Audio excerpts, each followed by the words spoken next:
Okay lang kung simple lang ang trabaho mo. Hindi ka naman pinapahalagahan base sa title mo, kundi sa ugali mo. Basta marunong kang makisama, magbigay galang, at magtrabaho ng maayos, may respeto ka ng iba. Sa dulo, hindi ganda ng trabaho ang tumatagal, kundi kabutihan ng puso. Ang tunay na dangal, hindi yan nasusukat sa taas ng sahod, kundi sa taas ng pagtingin ng mga tao sa'yo.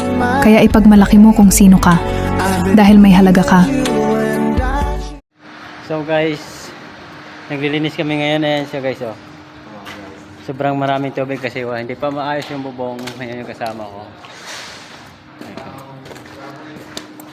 Ayan, oh.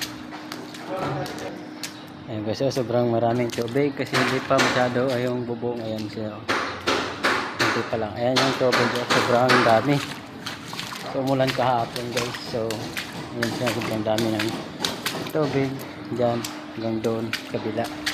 Yung kasama ko.